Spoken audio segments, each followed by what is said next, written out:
las palabras que busco, porque no puedo decir alegría, pero me enorgullece, me alegra, me honra darle la bienvenida a Manuel Silvestre Morúa, que nos acompaña desde Cuba para conversar con nosotros sobre todo esto que hemos conversado nosotras desde la comodidad aquí del exilio, la comodidad de Miami. Él está en Cuba viviendo la realidad. Bienvenido, Manuel. Hola, buenas tardes, buenos días todavía. Gracias por la invitación. ¿Cuál es el ambiente que se siente en Cuba? ¿En qué pueblo estás? ¿En La Habana?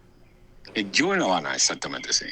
¿Cuál es el sentir? ¿Qué está diciendo la gente? ¿Le está llegando información sobre este ultimátum que le está dando el presidente Donald Trump al régimen castrista de negociar antes de que sea muy tarde? Sí, cómo no. La gente está bien enterada. El comentario, todos los lugares pasan por ahí, por esa, digamos, ese ultimátum puesto por el presidente Trump acá en el gobierno de Cuba. Y obviamente hay de todo, entre la angustia, la incertidumbre, la esperanza para algunos de que ello pueda de alguna manera llamar la atención del gobierno cubano sobre la necesidad de moverse en las direcciones correctas y adecuadas. Otros, por supuesto, se atrincheran. Yo suelo dividirlo por lo que he escuchado en los tercios de Cuba, ¿no? Un tercio esperanzado, otro tercio angustiado, porque bueno, esto supone también la mayor fragilidad económica, y otro tercio que pretende, como decía, atrincherarse para defender cualquier cosa que ellos Defender, llaman por revolución. supuesto, a la revolución. Exactamente. Más que a la revolución, al régimen. Ya ellos, todo el mundo es consciente de que no existe tal cosa que se llame revolución cubana, ¿no? Sabrina, ¿tienes alguna pregunta? Sí, Porque yo sigo. sí, claro. Mira, Me yo sé, apodero de Manuel si me dejas.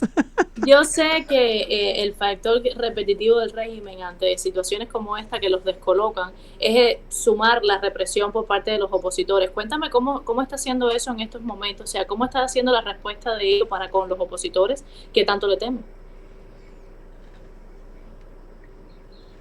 Creo que perdimos a Manuel. No, esto sí, Ah, se pierde por ahora, rato, por acá estoy, escuché, sí. adelante. Sí. Mira, pues justamente lo que sucede es lo que, bueno, ya sabemos, se recrudece la represión. Yo pongo el ejemplo último de lo que sucede con las damas de blanco, ¿no? Que todos los domingos obviamente son detenidas para impedir que vayan a las iglesias, hagan sus actividades. Esta vez la detención trajo consigo al mismo tiempo una fortísima amenaza de que podían ser encarceladas todas y que no les iba a temblar la mano para hacerlo, ¿no? Y a eso se acompaña un mayor seguimiento, vigilancia, citaciones. Por ejemplo, el domingo, o el día posterior a lo que sucedió en Venezuela, rápidamente las fuerzas de seguridad se movilizaron para sitiar casas, citar a opositores, amenazar con que cualquier cosa que llevara a la desestabilización, pues iba a implicar y íbamos a sufrir las consecuencias inmediatas y directas de lo que pudiera ocurrir en Cuba como efecto de lo que está pasando en Venezuela. La respuesta típica, como saben, y la importancia, obviamente, de mantenerse atento a todos estos desarrollos dentro de Cuba. Manuel, me gustaría preguntarte, porque estoy convencida de que estás al tanto de que Díaz-Canel evocó la quema de Bayamo y ha sugerido, ¿no? Como que un mensaje subliminal que muchos han interpretado como que ellos se van a aferrar al poder bajo las circunstancias que sean. ¿Cómo crees que el pueblo cubano reciba este mensaje? ¿Crees que realmente lo interprete desde el punto de vista correcto o es real el discurso que ellos están tratando de vender? No creo que sea real, es un mensaje duro para garantizar, si no la cohesión en torno a ellos, al menos paralizar a la sociedad cubana. Pero sabemos perfectamente bien que esto es parte de la retórica habitual, necesaria, que el Estado cubano de cuando en cuando proclama y emite para justamente buscar estos efectos y tras bambalinas abrir canales de conversación, de diálogo, de intercambio. Eso ha sucedido a lo largo de estos años con, por ejemplo, la Unión Europea, ha sucedido también con los Estados Unidos. De modo que para el discurso y el mensaje interno de estén tranquilos, cualquier cosa que hagan, pues aquí nos van a encontrar cerrados sobre una milla o dentro de una milla, pero hacia afuera toda la flexibilidad y el pragmatismo que requiere sobrevivir al mismo tiempo y tratar de encontrar caminos o canales de solución más o menos a sus problemas, ¿no? De modo que en esto no hay nada nuevo en relación con esa retórica bayamesa del gobierno cubano.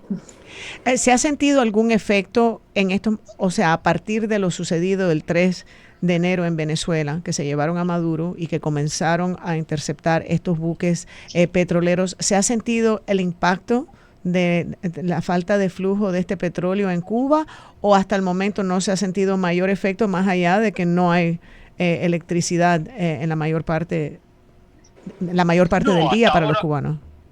No, hasta ahora no se ha sentido el efecto. Obviamente comenzará a sentirse en algún momento, pero hasta ahora no se ha sentido, ¿no? Muy pronto, definitivamente, a partir del corte de este flujo y obviamente ellos tenían o tienen algunas mínimas reservas, ¿no? De modo que no se ha sentido más que el efecto, digamos, político o simbólico, ¿no? El gobierno movilizándose, tratando de movilizar a la gente, generando, por supuesto, una expectativa de tranquilidad y de quietud y de que ellos están armando ese mensaje, pero más allá de eso, hasta ahora no ha tenido un efecto directo, evidente, sobre todo en la economía, por ejemplo, en la corriente de la gente, no ha tenido. Podría señalarse una excepción, que yo creo que tiene que ver más con cerrar las puertas de la reserva, y es que en los CUPET, que son las distribuidoras de gasolina aquí, bueno, hay algunas que ya están cerradas, hay otras que de alguna manera han lentificado la distribución de combustible para el sector privado y también para el sector público. Ahí es donde se siente un poquito este efecto, pero creo que tiene que ver más con la contención que está haciendo el gobierno cubano, cerrar las puertas de los almacenes y de los tanques de combustible en previsión de lo que pueda sobrevenir. Manuel, tú sabes que ahora en las redes sociales hay muchos jóvenes que lamentablemente han caído en el juego, y he estado viendo de Sandro Castro. Él, que ahora ha salido bailando frente a la embajada americana con una bandera de Venezuela, también pues recientemente en sus redes sociales salía junto a una cerveza Cristal diciendo que cuando estaba junto a ella se olvidaba que Díaz-Canel era el presidente, y cosas así que burlan, por supuesto, el intelecto de cualquier persona que sí lo analice, pero que puede ser un factor en la juventud que no está adaptada a ver este tipo de fenómenos. ¿Cómo lo evalúas tú y qué mensaje sobre todo le puedes dar a las personas que se dejen llevar por este muchacho que realmente al final es un heredero de los Castros y creo yo sigue teniendo el mismo mal en su sangre? Definitivamente, yo creo que eso es parte, yo lo veo como parte ya de un diseño de distracción aristocrática de este régimen, ¿no? Él se permite lo que no se le permite, y ahí la distracción aristocrática, la aristocracia del asunto, luego la distracción porque trata de desviar y banalizar asuntos que son serios para que los jóvenes, sobre todo su generación, comiencen como que a identificarse con esta payasada, porque no son otra cosa que payasadas toleradas y permitidas, para que los jóvenes encuentren como que un espacio al menos de divertimiento y entrenamiento para que se dispone este muchacho, ¿no? Que de alguna manera lo que hace es exponer en público toda la vida banal y trivial que lleva esta élite también en privado, ¿no? Él la expone. Y yo creo que buscan básicamente esto, desviar, banalizar, distraer y al mismo tiempo intentar que los jóvenes no piensen, y ese es mi mensaje, no piensen seriamente en las cosas serias que están dañando y afectando el país, que tomen acción en las direcciones apropiadas que siguen la nación cubana, que sigue el país, que es la de los jóvenes involucrarse con su voz, con su ejercicio y ejerciendo sus derechos, involucrarse en la búsqueda de los cambios profundos que necesita la nación cubana. Hay reportes de que hay buques de guerra de Estados Unidos cerca de las costas de Cuba, obviamente en aguas internacionales, pero también que aviones de Estados Unidos están rodeando Cuba durante varios días. ¿Ustedes desde La Habana pueden percibir algo de esto, ven algo de esto, escuchan hablar de esto? No, desde La Habana no. En determinados ciclos se habla del asunto, pero no es algo que sea parte de la conversación como sí es lo de Venezuela, ¿no? Uh-huh. Y desde acá no se nota, no se ve. Ya se ha hablado, hay algunos influencers en las redes que sí han hablado de que se violó hace unos días el espacio aéreo, y que el gobierno ni siquiera se dio por enterado, o se dio por enterado y no quiso que la gente se enterara. Y bueno, esto de los barcos, pero se domina en determinados ciclos. Lo que yo sepa, no he escuchado mucho y trato ciertamente de escuchar lo que se dice en la calle en torno a esta presencia militar de los Estados Unidos en el entorno de Cuba. Manuel, sabes que en estos últimos días también otra cosa que a mí me da hasta vergüenza, ¿no?, hablar del tema, pero que realmente burla constantemente una vez más la imagen que el régimen vende al mundo, y es que ha sacado todo su supuesto poderío militar para hacer creer que pues se están preparando y que ahora cada sábado va a haber preparación para la defensa. Esto dejando entrever que tienen un personal deteriorado, que no hay la preparación, que el armamento incluso es arcaico. Pero ¿cómo crees tú que se vislumbra desde ese otro lado el camino hacia la libertad muy lejana de lo que hoy el régimen está vendiendo, que es una preparación, una resistencia y sobre todo una supuesta unidad del pueblo cubano? Mira, la mayoría de los cubanos ciertamente están buscando una salida hacia la libertad, hacia la prosperidad, hacia los caminos que de alguna manera les permitan reconstruir sus vidas, que es lo que hace falta, ¿no? La mayoría de los cubanos están en esa sintonía, no en la sintonía que ahora quiere vender el gobierno a partir de, digamos, este conflicto, por lo pronto hasta ahora solo retórico y simbólico entre el gobierno de Trump y el gobierno de Cuba, ¿no? Y ciertamente, digamos, el gobierno se siente relativamente cómodo, porque recordemos, y todos los cubanos lo sabemos, digamos donde digamos, que la naturaleza básica del gobierno es estar en modo guerra todo el tiempo posible.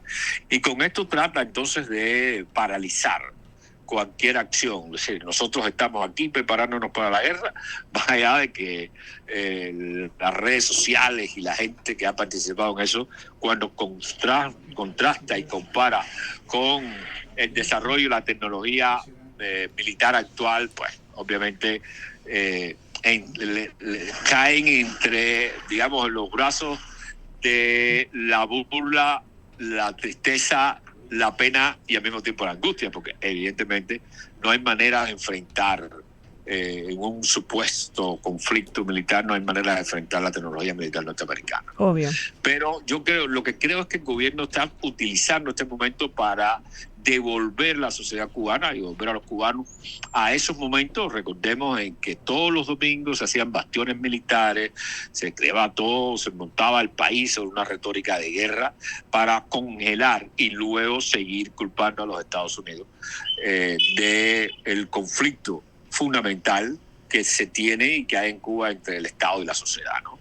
Desviar la atención, yo creo que les ayuda a este asunto, a desviar la atención y a decir, fíjense, miren, ahí dónde está el origen de nuestros grandes problemas, en aquellos que quieren destruirnos, en aquellos que quieren eliminarnos y que quieren convertir a Cuba en lo que supuestamente quieren convertir a Cuba.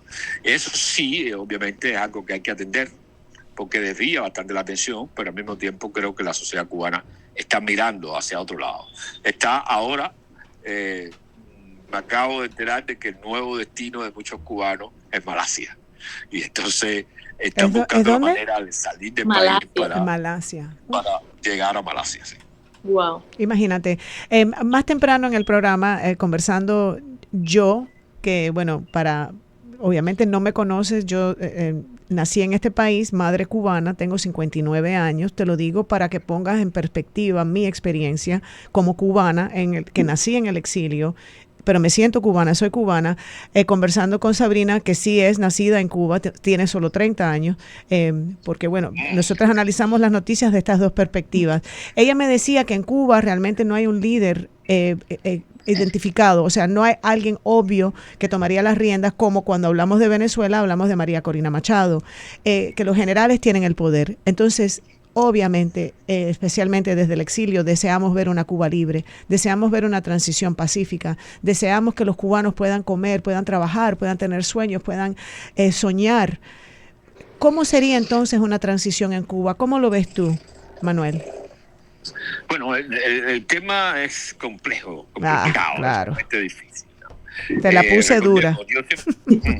Yo siempre trato de hacer la distinción cuando analizo la situación cubana, el escenario nuestro, entre las dictaduras típicas que existieron en América Latina y, vamos a decirlo así, una dictadura totalitaria que intenta ahogar y logra ahogar durante mucho tiempo las posibilidades de articular, organizar oposición, de organizar y articular liderazgo, sobre todo liderazgo democrático.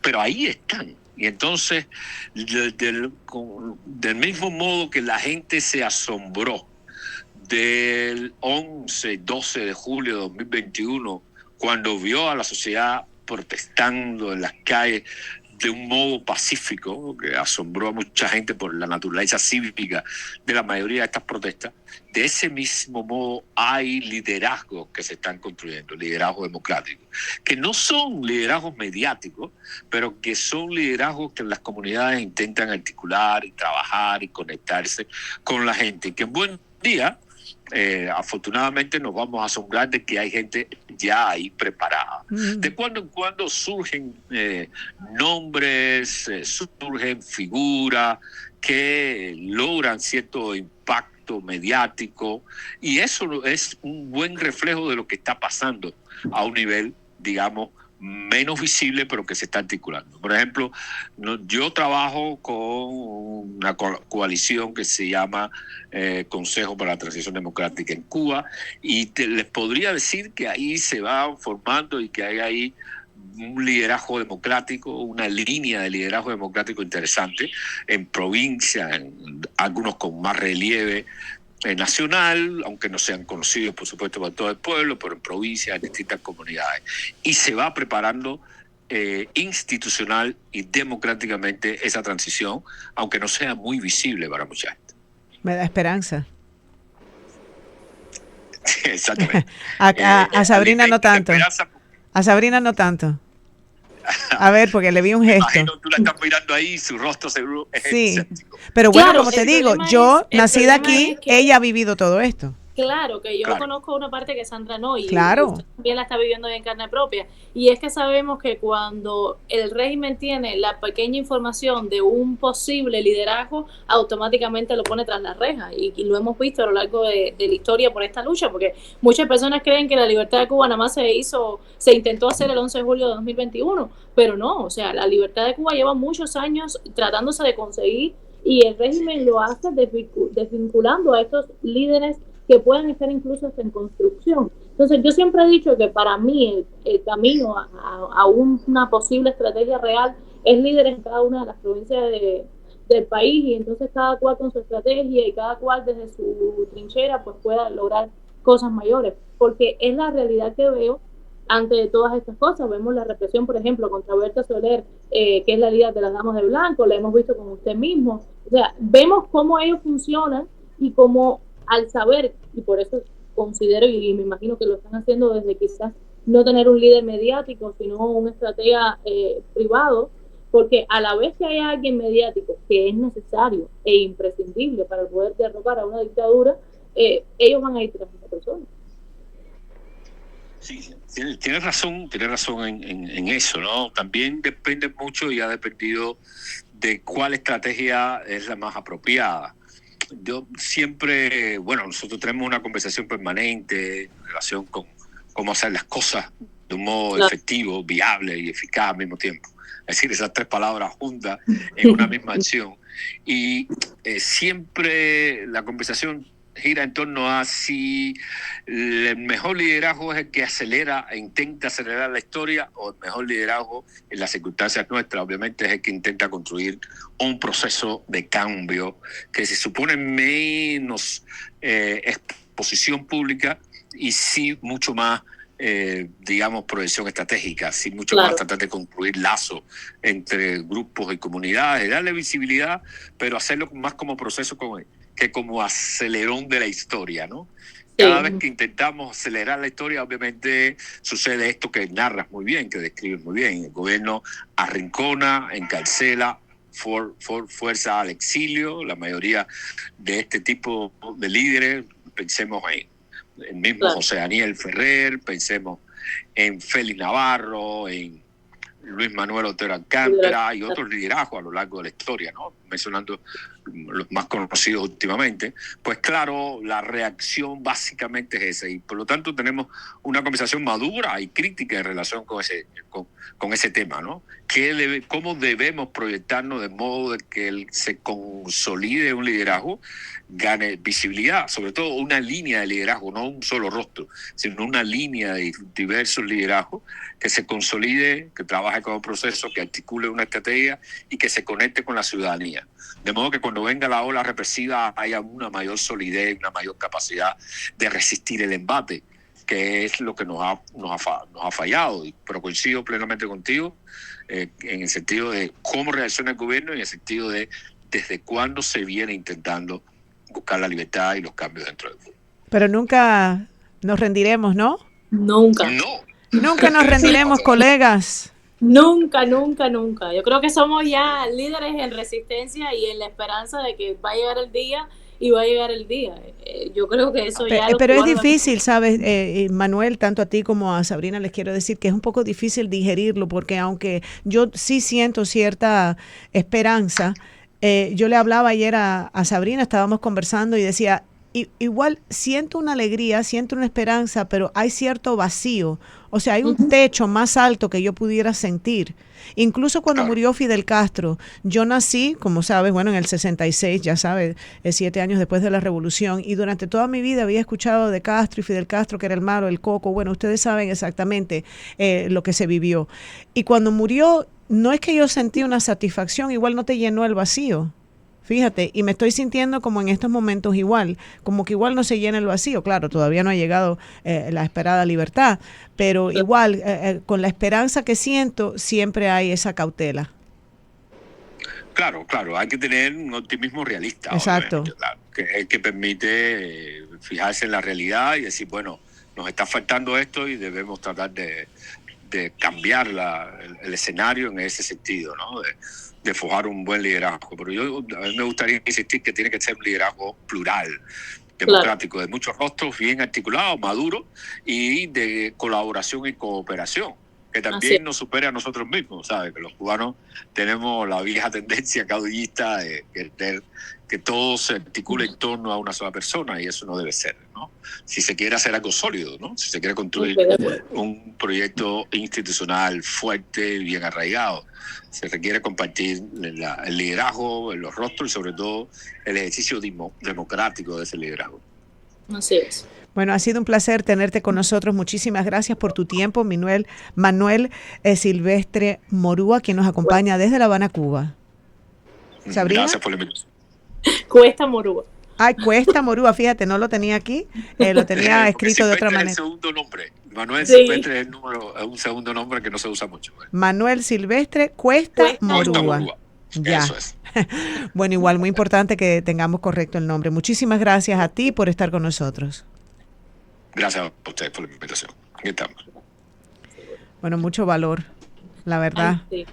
No, yo admiro mucho a los cubanos dentro de la isla, sobre todo, siempre lo estamos conversando, la valentía de poder seguir llevando la información, de seguir unidos, sabiendo la represión que se vive, ¿no?, por parte de esa dictadura y que en momentos como estos aumenta considerablemente la represión por los opositores y que ellos estén ahí al pie de lucha siempre y no cansándose. Hay tantos que han perdido la vida a cuesta de esto, ¿no? Soñando con ver una Cuba libre, soñando con lograr su objetivo. Y me encanta que esta oposición que queda dentro de la isla se esté reinventando. Porque años atrás uno hablaba de pluralidad en una oposición en Cuba y no era, cada cual tenía su movimiento y cada cual se centraba ahí y no conversamos y vamos por el yoísmo.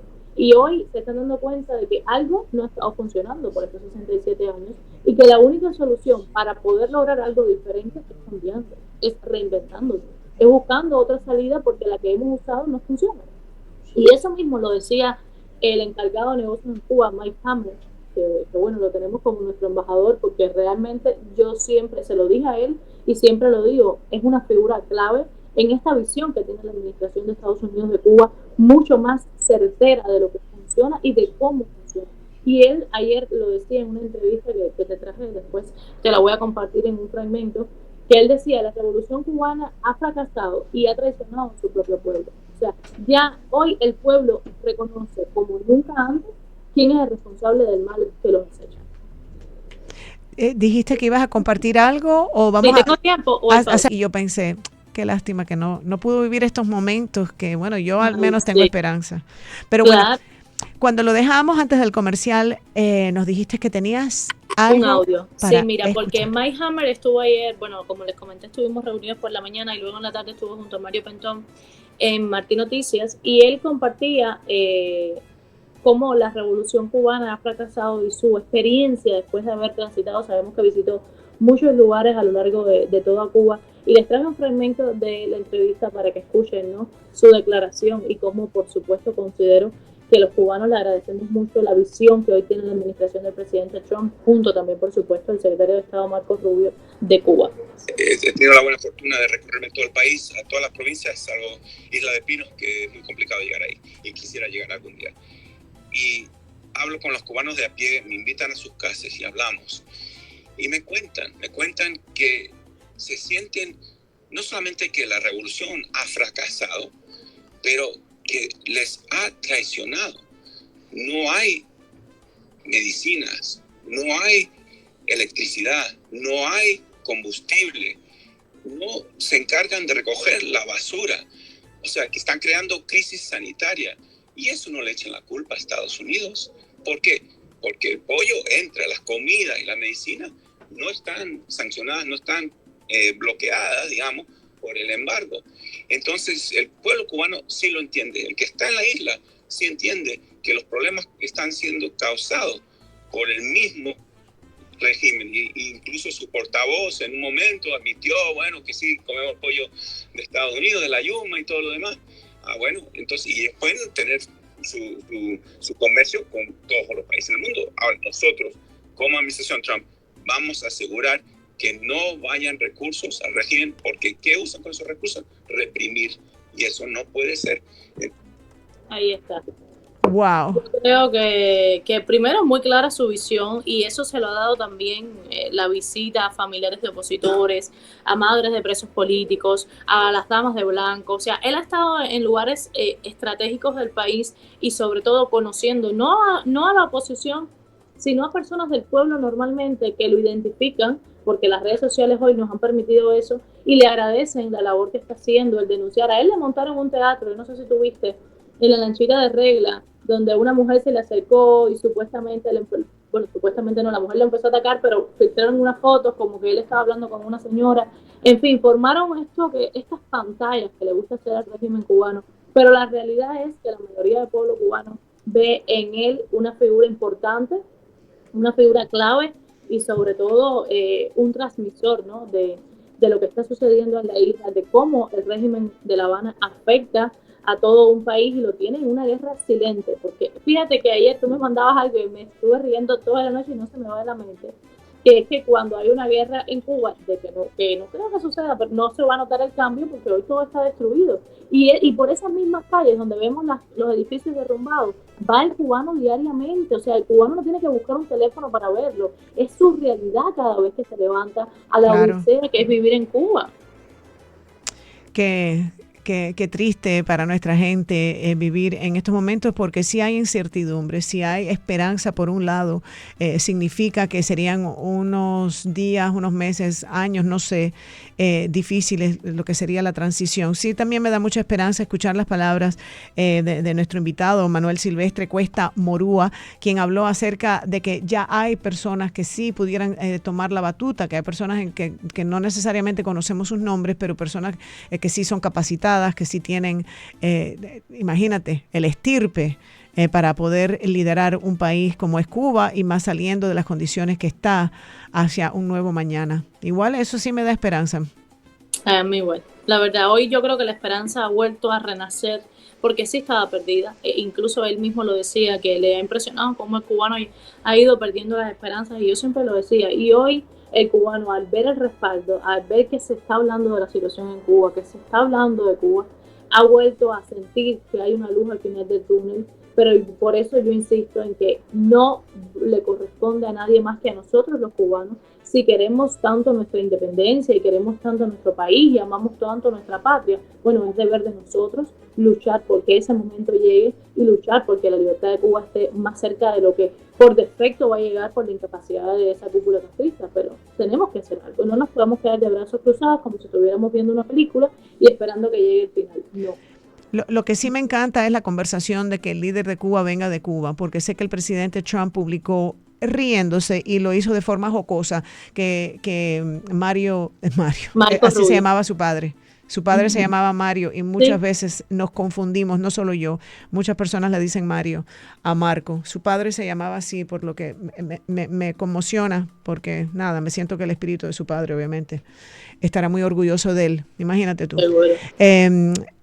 Uy, qué bonito momento estoy sintiendo. Pero bueno, que Marco Rubio, o sea, el presidente dijo jocosamente que Marco Rubio pudiera ser será el próximo presidente de Cuba. Es funny, pero no, porque la verdad que el líder de Cuba debe venir de Cuba, que entiende bien lo que es la problemática, de dónde venimos y cómo sería una verdadera transición. Claro, pero hablábamos ayer, pero siempre hay un pero. Quien lleve a cabo la transición democrática, a mi entender, ¿ok? Estoy haciendo un agente de opinión en este momento, debe ser un líder en el exilio, porque conoce Marco vuelve a ser candidato. Conoce cómo funciona otro sistema, sabe cómo es el sistema capitalista y, ojo, sin discriminar a nadie, pero creo que debe ser alguien que sea empresario, que sepa manejar la economía, las finanzas a gran escala, porque estamos hablando de un país destruido, sin una empresa interna que realmente sepa capitalizar toda una nación. Entonces sí creo que debe ser alguien con grandes recursos propios para que la avaricia no se lo coma y con capacidad de liderazgo en el exilio, porque tiene conocimientos que lamentablemente el régimen no ha permitido acceder dentro de la isla cárcel. Qué cosa tan loca, está bien, sé dictador, sé todo lo que tú quieras, pero por lo menos, mijo, ten industria, ten cosas para que el pueblo pueda vivir. Bueno, es que la represión es parte de la ecuación. Imagínate tú quién va a poder si sigo dando vueltas y sigo en lo mismo, que eso no sirve. Ahí me quedo. Claro. Ahí me quedo, Sabrina. No, ahí estoy de acuerdo. Sabrina Hernández, qué bueno que tenemos el día de mañana para seguir nuestra conversación, y como yo te digo siempre, menos mal que tenemos años de vida. Años de vida para seguir en esto. Informando al público y también nosotros nutriéndonos una de la otra, de nuestras experiencias, nuestra información, y con los maravillosos invitados que la verdad que le agregan mucho al programa. Gracias. Gracias a ti. Gracias. Siempre feliz de compartir contigo. Igual, mi amor. Bueno, ahí nos despedimos entonces del público. Gracias a todos ustedes que nos escuchan, que nos ven. Y bueno, la cita mañana otra vez.